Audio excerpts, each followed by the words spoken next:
We come to you now from Queen of the Apostles Parish in Avoca, one of many parishes that will be represented at the upcoming Catholic Men's Conference slated for May 5th at King's College in Wilkes-Barre. In our next segment, we'll talk with three men who have been part of this conference in the past and find out why they're so excited about being part of this upcoming conference in May. Joining me now, it's a pleasure to welcome David Czar, who is a member of St. Michael's Byzantine Catholic Church in Dunmore. Next, I'd like to welcome Julian Ruiz, who is a member of St. Monica's Parish in West Wyoming. And finally, it's a pleasure to welcome Jason Popek, who is a member of St. Maria Goretti Parish in Laughlin.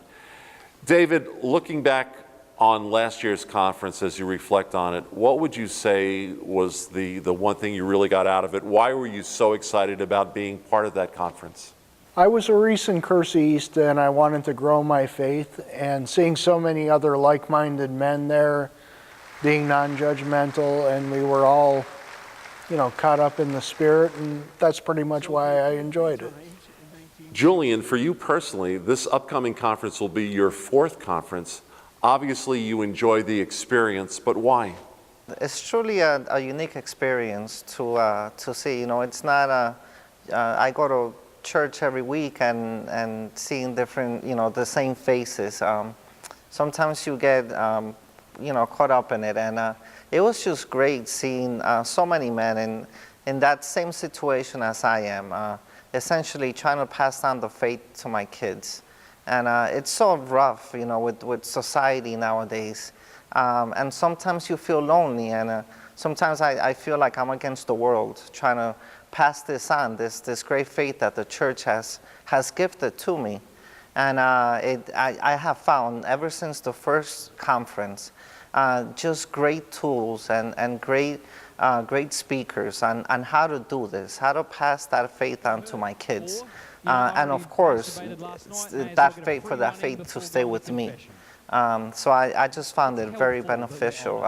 The fellowship between the men, seeing the struggle, it's just, for me, it brings a community aspect of the whole church. And it's been a great help. Jason, the same question I've been asking everyone else. For you personally, what did you think of last year's conference? I thought it was great. It's something that, as a Catholic man, go to church every week, and you don't see the attendance of the fathers in church. You see the mothers, you see the kids, you don't see the fathers, and it bothers me, especially my age group. And I thought it was good to see that there are others who are faithful and are toeing the line with the Catholic faith. And it just made me feel better about that we still have the Catholic spirit and many people to keep bringing it along. David, when you walk into an atmosphere like that where there are hundreds of men who share your love for the Catholic faith, why is there such power in that moment? I think it's overwhelming, just in the spirit that everyone brings to the place. So often on TV, you see fathers put down as being the dupe, like Homer Simpson or, Al Bundy or whatever. And so seeing people who are strong fathers, strong brothers in the faith was a truly uplifting thing for me. Julian, when you think about the problems that we do face in our society today, there isn't a day that goes by where we don't see another incident of violence, shootings, the potential of a nuclear war in North Korea. Why today more than ever is it important for Catholic men to truly step forward and be more active, not only in their church, but in our community? I think that that part of the problem also as men and in this society of being in America is that we have grown accustomed to just being in charge, or just taking everything upon our own shoulders. And I think that a great thing that I have taken from the conference is having that trust in God, and knowing that if I leave everything in God's hands, He's going to take care of it. So I think that part of that stepping up is me leaving some of this responsibility that I feel in God's hands and just trusting in Him.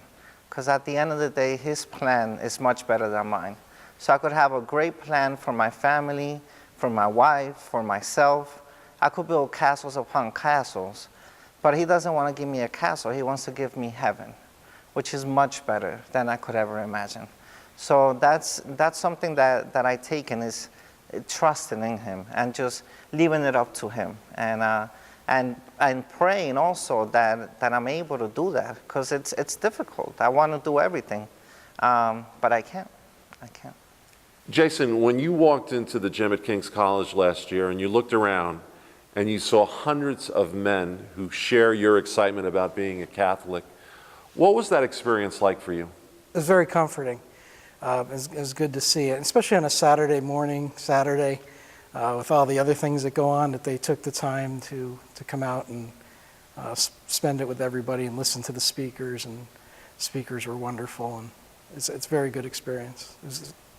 David, over the course of those few hours, there's an incredible number of things that do happen at the conference. What would you say was probably your favorite part? I would say my absolute favorite part was saying the rosary with Father Andrew Apostoli. And part of the reason for that goes a little bit further.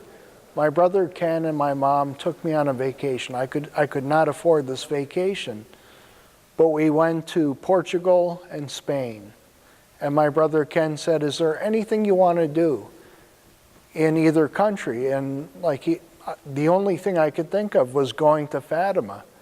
And not only myself, but my brother is kind of a fallen away Catholic. We're taking pictures in the beautiful, they have a huge church, and they have the smaller church where the children are buried. And it was just a small piece of evangelization that I was able to do for my brother, just for doing for myself. I wanted to go to Fatima, and my mom, she's like, "Well, yeah, I'd like to go to Fatima too." So for me, that rosary, I think, may have granted me one of my wishes, was to go to Fatima. Julian, in some cases, men who have never experienced a conference such as this might be a little bit reluctant, maybe a little shy, and afraid to actually participate. But if you had the opportunity to encourage them to try the conference, what do you think you would say to them? I would tell them to trust in the Lord. At the end of the day, sometimes we're so caught up with time. And time has as we all know, it's our major commodity. It's the thing that we value the most. Time is money, as the saying goes. And giving this time to God, He will not disappoint you. It's not a whole week, it's not a whole month. It's 6 hours, but it's 6 hours that could change your life. And any simple word, one word, that's all you need for this little seed to be planted in you, and for the Holy Spirit to grow. And what better gift than that? And it's just for, it's not, like I said, it's 6 hours tops, and it flies by. You get there, and all of a sudden the bishop's walking in for the Mass, and you're like, what happened? It goes by so fast, and so many gifts. It's highly recommended to anybody that's thinking of it. Again, for someone who's watching this interview today and is thinking about the possibility of going to the conference on May 5th, what do you think you would say to them to encourage them to experience this conference? You meet people, others like you. You don't feel so alone out there. And you get listen to the speakers is great. They brought up about Stephen Ray, who was there, who's terrific. So I was going through high school in he was a 69, Protestant 70. I before, graduated in 77. and his In our experiences, school, Plymouth High School it was in incredible. Michigan, we had police raiding Everybody schools should for hear that. drugs and sex. So it's a good time, well spent. It's only 6 hours, like Julian was saying. Take the time and go.